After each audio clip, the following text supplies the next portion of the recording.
This lecture is not about President Lincoln, though the Lincoln presidency is always at the background of what I have to say. Instead, it takes off from a preceding lecture by Professor Paul Finkelman, which was very precisely about President Lincoln and Lincoln's approach to what Finkelman interprets as constitutional problems in facing the emancipation problem. Today, I want to step back and talk about the three-quarters of a century before Lincoln and leading up to the end with an issue about the Emancipation Proclamation itself and the exercise of presidential power to achieve that. And I want to do something even more. I want to start by defining the present subject by referring to something that was raised by people on the Southern side in objecting to what they thought the Republican Party was undertaking to do.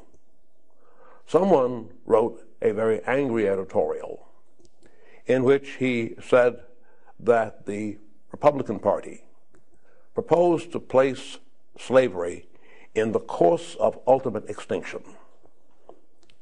I choose as the present title, in the course of ultimate extinction, or was slavery to be constitutionally guaranteed? The term in the course of ultimate extinction actually comes from some language in one of the state constitutional conventions. I cannot now remember which, but it makes no difference which. One of the state constitutional conventions, considering the ratification of the proposed 1787 Constitution. We remember that a constitution was proposed, it was sent out to the states and ratified by a series of state conventions, not by state governments, not by state legislatures, not by state governors, but by a series of special state conventions. The idea of slavery had been somewhat controversial in a number of those places, some strongly in support of maintaining it, some profoundly opposed to it. And one delegate in one convention supporting the proposed Constitution said, at least we can be sure, we can be satisfied that under this new Constitution, slavery will have been put on the course of ultimate extinction. That was for him an optimistic view, and it was sufficient to do what he wanted to do. The alternative that I pose in the title is, was slavery to be put on the course of ultimate extinction on the one hand, or would it be constitutionally guaranteed on the other? That is what we choose to talk about. And in doing that, I must furthermore note that there are assumptions that have to be made quite clear in order to go forward with this. The assumption comes, by the way, from a writer whom Americans do not regard with high praise, nor particularly should they, though his intellectual weight was very great. No one begins praising an American Constitution or American practice by citing Thomas Hobbes. Nonetheless, I do Hobbes a powerful sentence, which I would ask us all to remember and come back to again and again. Skill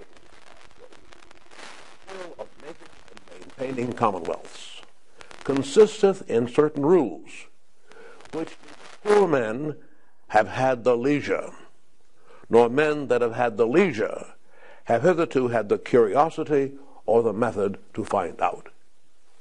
That is a statement about intellectual inquiry into politics. It says that there are many things that are quite fundamental that most people have not had the leisure to discover, and that most people who've had the leisure to discover have not studied with sufficient care. that principle, making and maintaining commonwealths and seeking for the rules, the underlying explanatory principles which would help, is something that is very important to think about with regard to, first, the Constitution itself.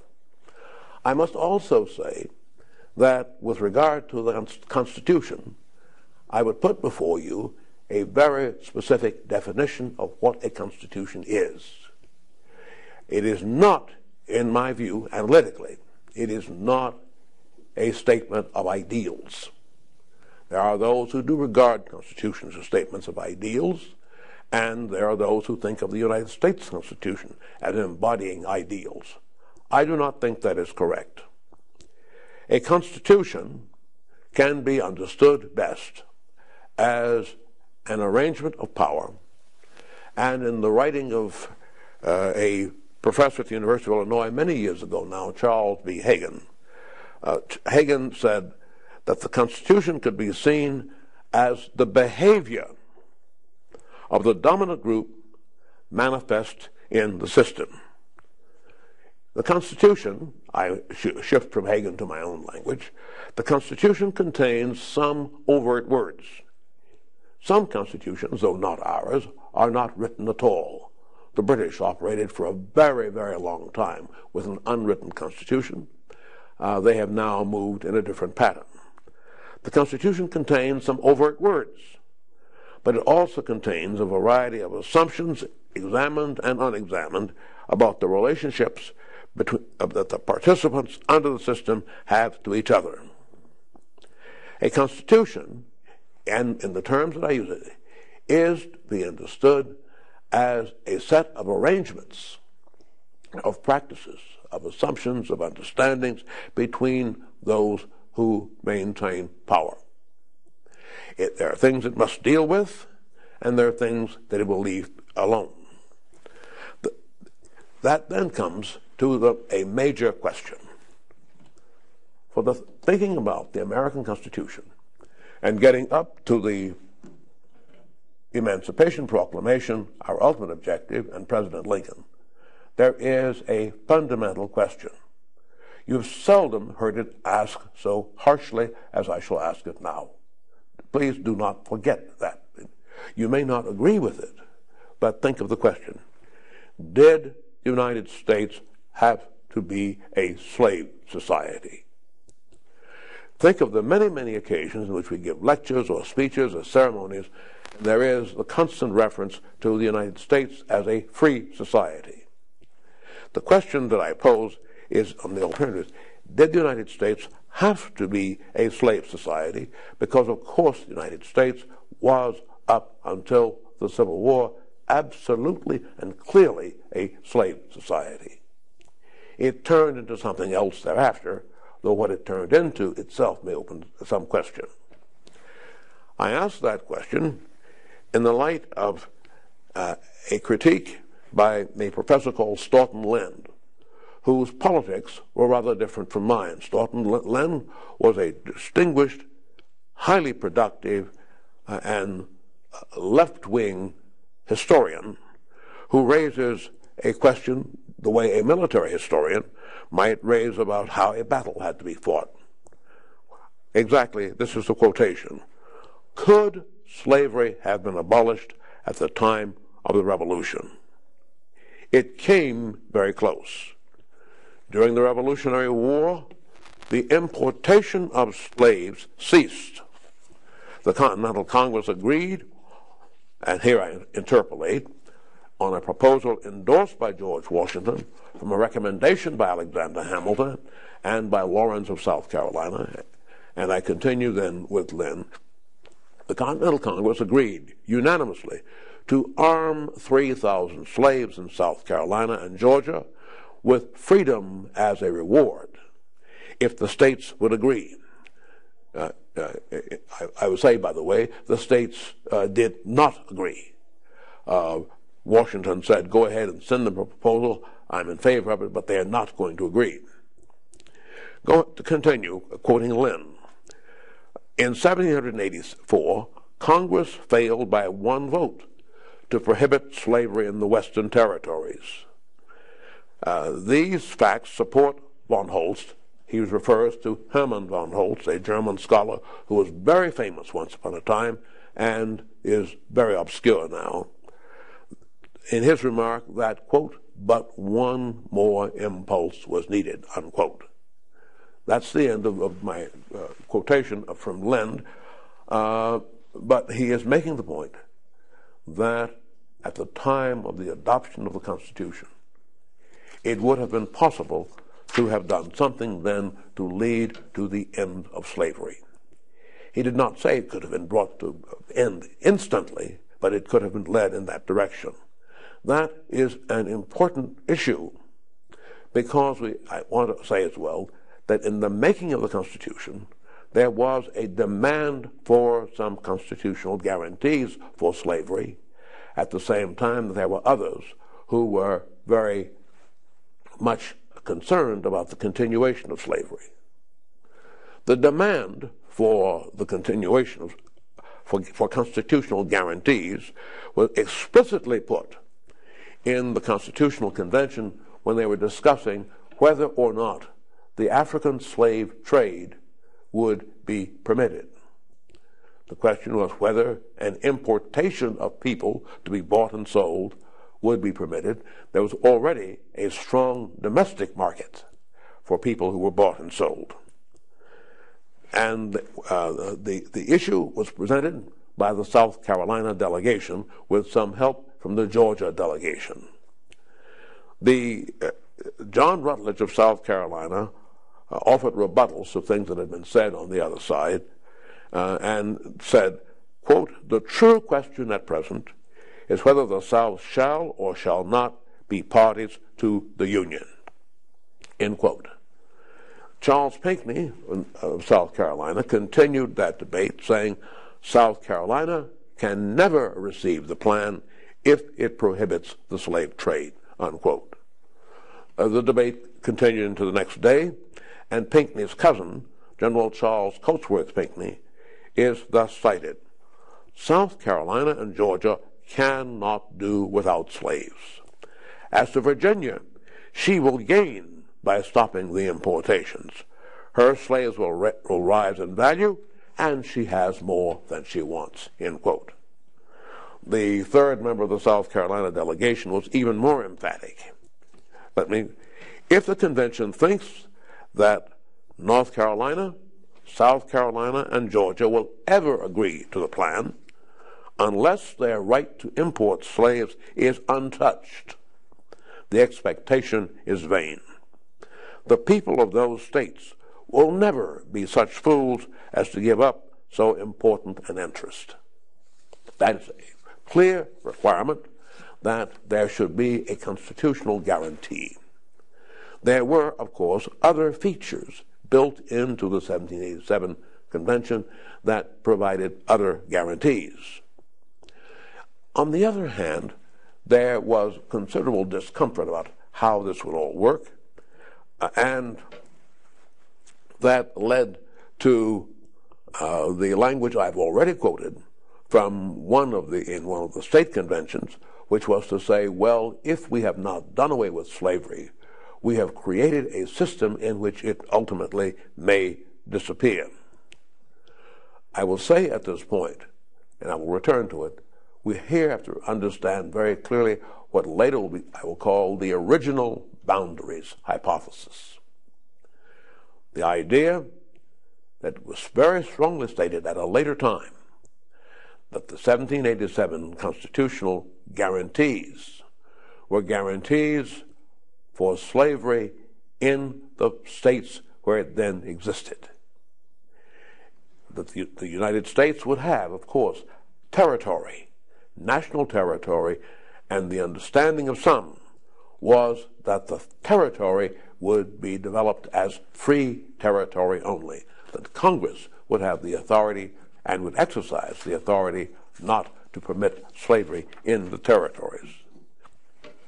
The original boundaries thesis set forth in a variety of debates, and I will come back to that when I have something to say about the Missouri question. I will say for the moment only the Missouri question is whether or not Missouri would be admitted to the Union as a state with an instruction in its Constitution to its legislature that the legislature would take action to prevent the transfer into or residence in Missouri of free blacks. That was a highly controversial proposition, and I merely state it now in order that we may come to it later. I should say perhaps as well, something that we know very well, but may deserve as a reminder. The most important single guarantee that relates to slavery does not say anything about slavery at all. We know it as the Three-Fifths Clause. Now, it's very important to say something about that because this is continually misinterpreted, and nowhere does it say that a slave is three-fifths of a man. Nor does it say that blacks are three-fifths of a person. The Three-Fifths Clause comes from some thinking about how you assess and value property under a variety of conditions.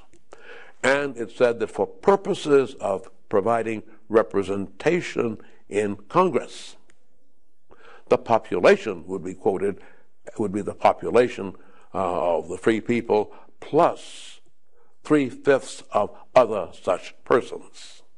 And that is how you identify the slave population without calling it so.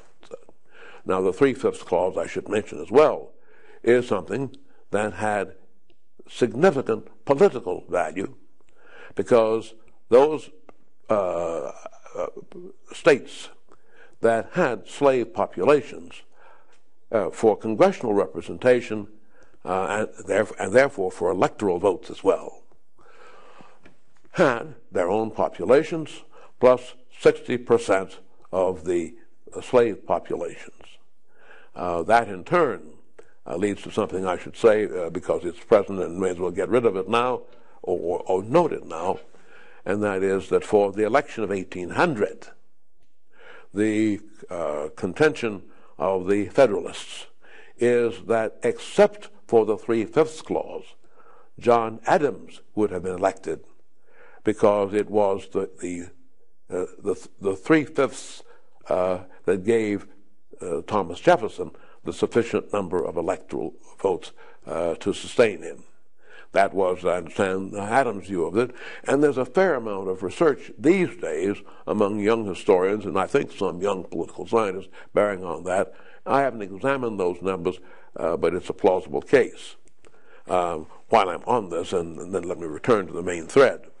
When I first began to teach a long time ago, it occurred to me without anybody telling me that that was true, and so I did some pencil and paper arithmetic to teach a freshman or sophomore class that I was then teaching, and gave them that argument. And they looked at me and they said, "Well, Mr. Holden, what are you talking about?" And they weren't interested, and I left it alone, and we went on to other things. That the Three-Fifths Clause is an important part of it. I might now turn to touch on the earliest overt challenge, the earliest overt challenge under the new Constitution to slavery.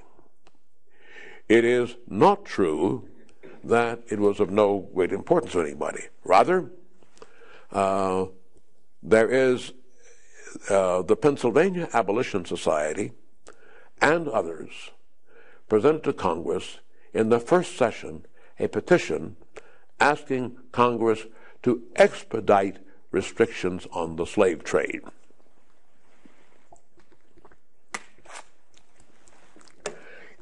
There is an article on this subject in a journal called SHEAR, S-H-E-A-R, all in caps, which is the journal of the Society for the History of the Early Republic.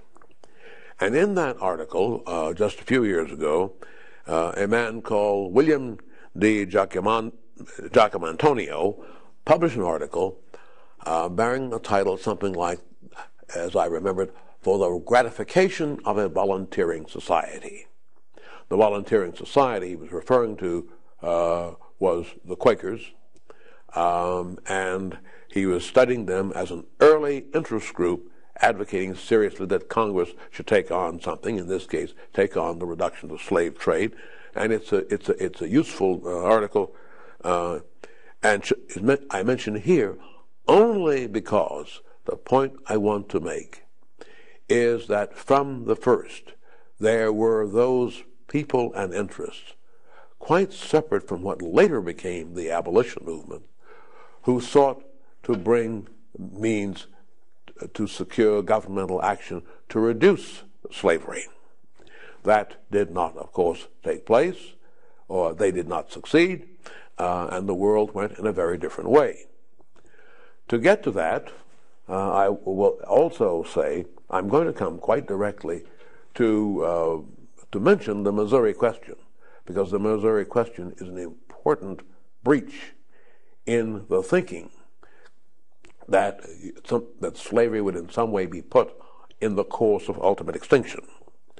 But before I get to the Missouri question, I merely want to say that in 2013 we should all know that before emancipation as a matter of presidential action, there was an extensive amount of emancipation north of the Potomac, north of the Chesapeake, from Pennsylvania all the way into New England, starting and so that there were ways of thinking about emancipation long before it became a major federal question. I come back to that at the end because it is presidential emancipation at the end that is the major federal question, and that is what Professor Finkelman's lecture was about. That is how President Lincoln got to his view of emancipation and the means that he chose. I should just say, since I mentioned the states, the state models. The state models generally were models that said that people who are slaves, that their children will at a certain age become free, or that their newborn children will be free. And there were a variety of details in one state after another. I'm going to say something in a little while about New York, because New York was an important one, and because Governor John Jay was an important figure for other things that I shall say here today.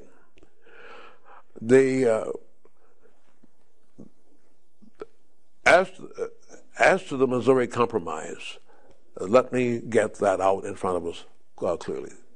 There are two things that must be very clear. That is, I must leave them clearer today than they might have been before. There was, of course, the Missouri Compromise. The Missouri Compromise was legislation drawing a line across the country by Congress saying that new states lying the 3630 line, new states north of that line might not be slave. New states south of that line might be slave. And then there were all kinds of detailed legislative maneuvers back and forth about that issue. And of course, to get ahead of us a little bit, the ultimate result is that the Supreme Court wiped all of that out. But that is just 4 years before the Civil War, so that we can treat that in a variety of ways. The Missouri Compromise draws a line. But more important than the line is the settlement of the Missouri question otherwise. The Missouri question undoes the understanding that Congress would leave the federal territories to come in as free states only. The Missouri Compromise, this is about 1819 to 1821. The Missouri Compromise came with and it is also known, of course, that Maine was admitted as a state at the same time, and it became part of a pattern later of admitting one free state, one slave state, thus guaranteeing permanently the slave interest, thus extinguishing or severely reducing the prospect of ultimate extinction. I've said before, so I merely repeat, Missouri came in, the advocates of Missouri came in with a proposal that the Missouri Constitution, that directed its legislature to provide for the exclusion of free blacks from the state, was what they preferred. That was highly controversial. I've said that several times, and it had ramifications all across the country. In the end, Congress adopted, we've heard of Henry Clay, the great compromiser. Henry Clay was indeed a veritable genius at discovering ways of doing things, and Henry Clay finally arrived at a formulation that said that Missouri, that got Congress to say that Missouri could be accepted as a member of the Union when they had a certification from the President that the new law would be implemented in such a way as not to violate the privileges and immunities of citizens. And President Monroe, who did in fact send them a certification to that effect, which meant that Missouri came in as it wanted to. I have said on a variety of occasions that in order to dramatize the consequence of that is to tell a story about a particular human being, since this lecture is being done in Illinois. And this lecture is being done in Springfield, which was both the residence ultimately of Abraham Lincoln, but also the residence of a barber named William Fleurville. And Fleurville ran the barber shop, and if you were to be in Springfield and go downtown Adams Street, you'd actually find a plaque that shows you where the Fleurville barber shop was.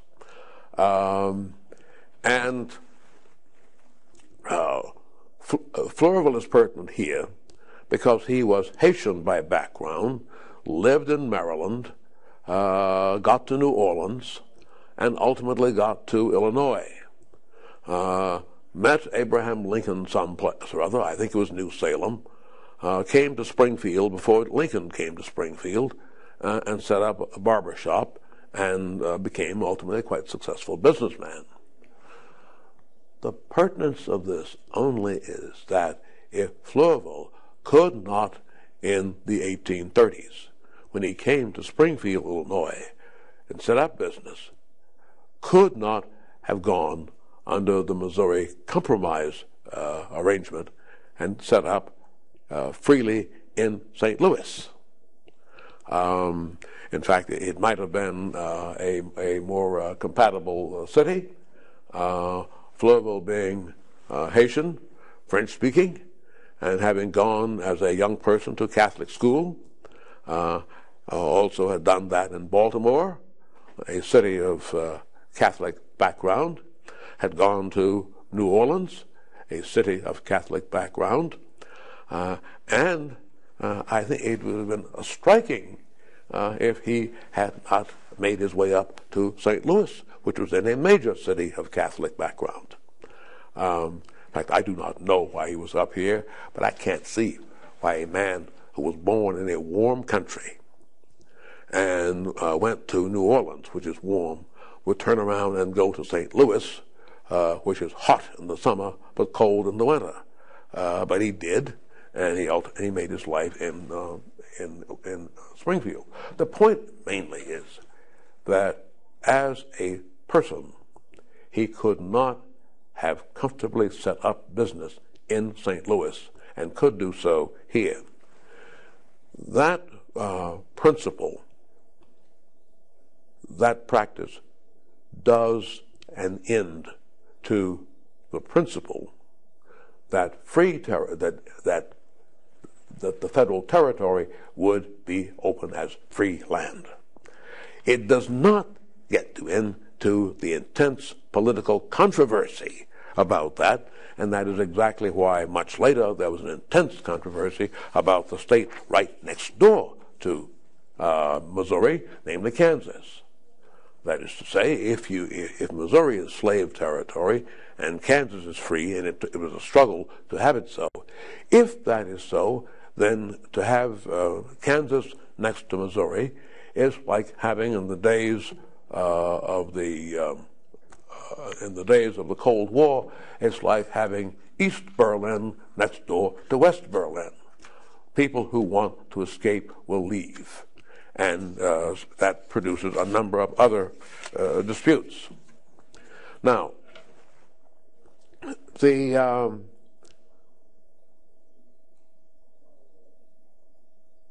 point. This is convenient because I want to get to John Jay. It's convenient to say with this free state, free territory, slave territory issue that the way much later this comes in the Dred Scott case. I'm not going to discuss the Dred Scott case in any detail here, but I will recite something that is very, very important in order to talk a little bit more about the states. The Dred Scott case brings into constitutional law the doctrine that there are, under the U.S. Constitution, no rights that blacks have that whites are obliged to respect. They do not have citizenship. Paul Finkelman, whose earlier lecture I've referred to, also elsewhere touches on this by pointing out that in that case, Chief Justice Taney simply misstated what the record was. It is astonishing that the Chief Justice did so because in the same case, Justice Curtis quotes a North Carolina justice and shows that at the time there were at least 5 states, and in Justice Curtis's language, in which free colored persons were then citizens, and in every sense part of the people of the United States, and thus among those for whom and for whose posterity the Constitution was ordained and established. Now, I say that issue remains. It runs all through, and it gives me a chance to say something about John Jay and about New York.